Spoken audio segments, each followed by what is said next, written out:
Hello friends, I hope you're well. I don't know if you remember, but a couple weeks ago I made a poll where I asked you what kind of a tutorial you would like to see next, and skin coloring won. So today I'm gonna show you my entire skin coloring process and I'll guide you through my steps. When it comes to skin coloring, there are several mistakes I see new artists make. Nothing too major, but those can significantly change the outcome of your artwork, so I'm gonna show you how to fix those, and I promise it's actually very simple. But first, a couple minutes with today's lovely sponsor, which I'm very excited about.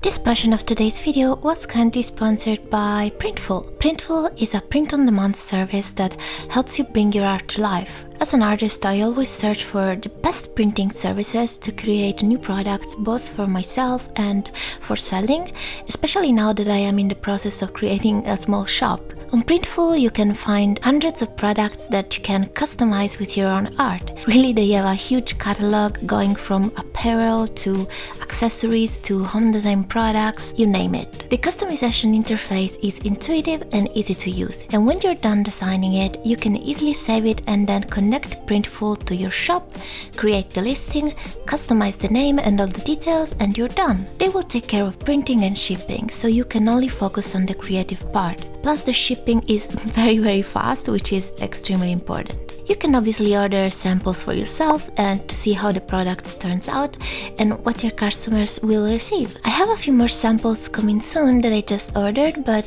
today I'll show you one of the tote bags I designed, which I love. I am genuinely excited because the quality is great and you can tell how much care they put into the prints to make your art look amazing. My shop is currently in the making, so no spoilers.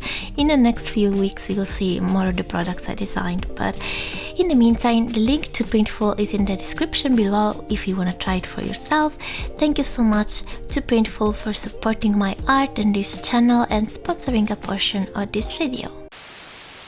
I will try to make this video as simple as possible for you to follow. These are all the topics that we'll cover today. How to choose the base color, how to choose the shading color and undertone, of course, how to choose a highlight color, how to do the final rendering, and of course I'll share with you all the brushes I use. After this I'll do a little demonstration, so I'll guide you through my process and you can draw with me if you wish. So first thing first, let's choose the color for our base. You could potentially choose whatever color you wish for your base, and the only thing I want to bring to your attention is the saturation. Sometimes I see artists making their base way too saturated or way too dull, and you want to find a sweet spot right in the middle. And this suggestion goes even for weird skin tones, like, I don't know, maybe you're drawing an alien and you want your character to have green skin. So in that case, same thing applies. This spot right here is one of the sweetest point I say, whether your skin will be very light or very dark. So after I choose my base, I go to my next step, which is shading. Now, depending on the undertone you want to give to your character, you will choose obviously a different hue. A mistake I see very often is artists using black to do the shading, unless you're going for a specific look or a specific style that requires that. I would suggest you to avoid that. If you use black to do your shading, your skin will look very dull and kinda sick, almost muddy, especially if you're working on very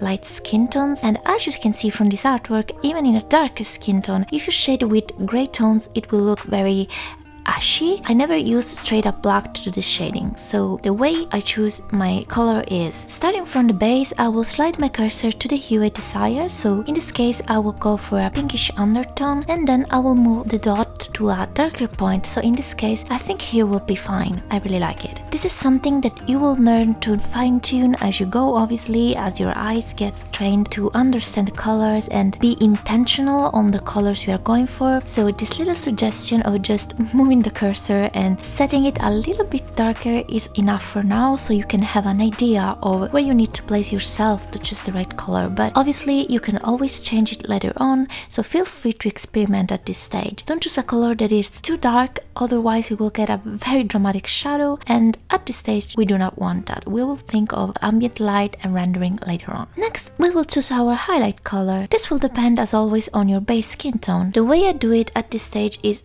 actually very simple because I only put a little highlight on the highest points of the face. I use the base color pretty much as my highlight, so for a light skin tone I can also use white, it's not a problem, and for a medium to dark skin tone I will do this. I will set my highlight layer to add, and then I'll choose a golden, or of course depends on your undertone, a lighter color that will then give me this nice luminous effect when I go in with my brush, and the center will stay white. Again, for the way I do my coloring, this stage is completely stylistic and you can decide of course on your taste. And then my final step is rendering and ambient light. Now, as I mentioned before, for the way I do my coloring, I always do the rendering at the end, but if you're an artist who approaches coloring in a painterly way, so maybe you only draw on a single layer and your process is way different than mine, well, this will not apply to you because you might do the rendering as you go, pretty much. But today I want to show you my personal process that you can always take into consideration even if you have a different way and approach to making art. Now that we have established all the steps, I'm gonna show you how I color from start to finish. I don't know if you remember these sketches, but this is my character Aura. Her original design was this one, but I wanted to kinda revamp her outfit and, you know, her hair, her design in general. So today it's time to color it. I already prepared our base. I color picked from my original design, and my coloring technique on Procreate is very simple and you can replicate it on whatever art program you use. So I create a new layer above the base and then I select clipping mask. This allows me to stay inside the borders as I showed you in my general coloring guide video. The process is exactly the same, but I'll show you again here too. The brushes I use today are from my shading set and you can download this for free from my Ko-fi, so if you wanna do it now we can color together. So I always start by giving a light wash of color with a soft brush. This is just to establish where the light comes from and it gives you a nice base that you can later work on. When I'm done with this, I usually stay on the same layer because I already know what I'm going to do, but if you're still experimenting, feel free to create as many layers as you wish, so you can erase those if you want without affecting the previous shading that you made. So I'm going to pick a harder brush, but this brush here still has very soft edges, and depending on the pressure I put, I can achieve a harsh or a softer border. And with this, I'm going to start with the main shading now. This obviously depends on your style, so how you do your eyes will change obviously the way you do the shading around them. In my case, what I like to do is shading the lower lid. I like it to be very prominent, and the upper lid too. Then under the nose, I like to put a little curve like this. How big or small, that will depend of course on the shape of the nose and how big the nose is. And then for our lips, some people asked me why I only color the upper lip and I leave the lower lip lighter, and this again is just a stylistic choice. I really like how it looks, but obviously you do however you please. Then I go in under the chin, on the neck, same concept. I like to put a little curve here too, to make it too prominent. You want this to be very light. I am always following the direction of the light, which in this case is coming from the upper right side, so do not forget this. When it comes to the body, I tend to stay a little bit softer. I do not like to do a very dramatic shading on the body. I only like to shade the face in detail and the hands, and I'll leave the rest very soft at this stage.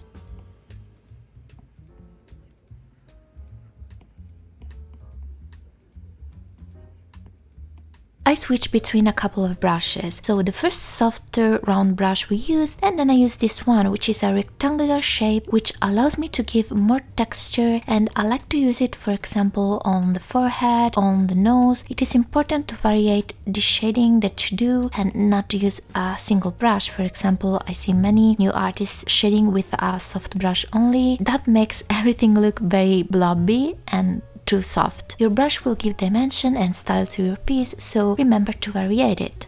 Now I create another layer and I'm gonna put little details like blush, intensifying the lipstick, freckles maybe. And at this point I like to intensify the points of the face that I wanna be darker. So for example, inside the ears. Following the same concept, I'm going to pick a darker shade of brown in this case, like a brownish red, and I'm gonna color inside of the ear canal. Don't forget this because sometimes I see the ears being too flat, this is a mistake that I made too in the past. In my case, I want to make the ears more detailed, just enough to make them three-dimensional. Another suggestion is to lay down all your base colors before starting shading the skin. This is because if you shade the skin without seeing what surrounds it, so in this case the hair for example, you might end up with a way too light of a shading, and then you need to go back and intensify it, and by doing it first you will have a reference and shade accordingly. For our next layer, which is usually the last layer I create, it's time to highlight. I'll pick my highlight color of choice and I start going on the highest points of the face, as always following the direction of the light. I usually go on the lower lip, the cheekbones, the upper lids, the inner corner of the eye, and sometimes I also mark the borders of the face like this, but on this part I keep my pressure very light.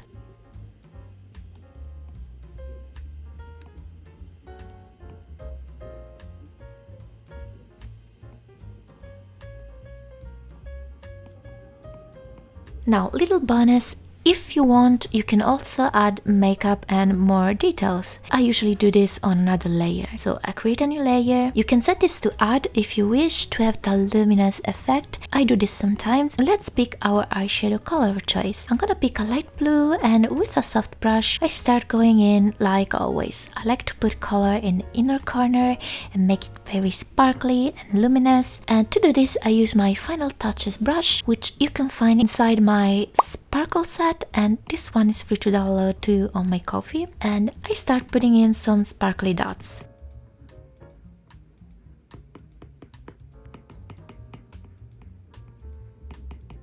And we are pretty much done at this stage. Now, if you find that maybe you used a color that is too saturated or too pink or too orange, you can always adjust that. So go into the adjustment tab, select your saturation and brightness, and start sliding around until you're satisfied with the result.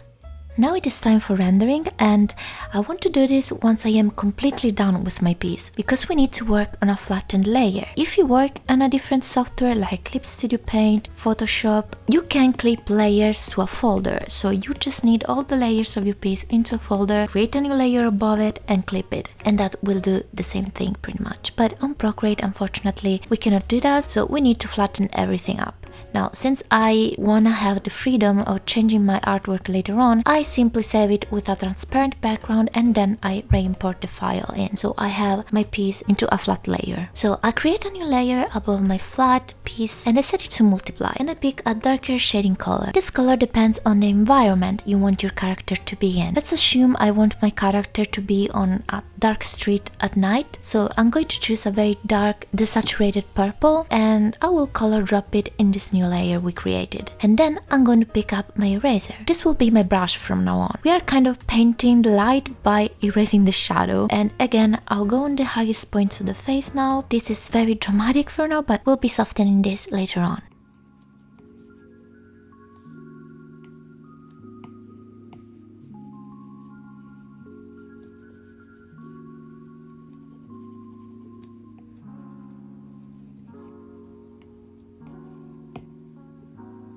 Then I pick my very big soft brush and I'm going to erase the latest part of the artwork, just a tiny bit, because you still want the harsh shadows we created. It's much easier for you to see me doing it than me explaining it. Alright, and after we are done with the shadowy layer, it's time for our big source of light. So let's create a new layer, set it to add. In this case, I like to choose a complementary color, so let's go for a orange yellow, and I'm gonna start again with a very soft big brush and very light hand pressure to apply this color to the side where I want my light to hit. You can obviously make it more or less intense. And again, I'll pick another complementary color, so let's go with a nice blue cold tone. And to the opposite side, I will start highlighting some of the shapes.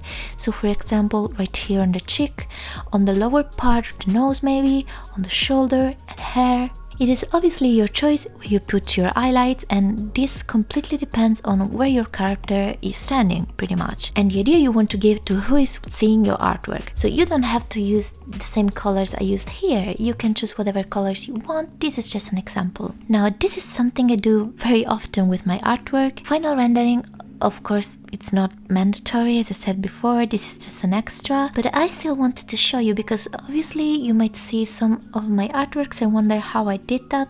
So here is how. I actually have a full video where I only showed you how to do this rendering part, so you can watch that one if you're interested on this part in particular, because I go very in depth there. If you want to try all the brushes I used here, you can find them on my coffee shop as always, so don't forget to check it out. You can also support me there, and you can find all the links in the description as always. I really hope you guys enjoyed the video. Thank you so much for your support. We are very close to 10k subscriber on this channel, which is honestly mind-blowing. I appreciate you all for being here and for leaving all your nice comments, and I'll see you next week. Take care. Bye.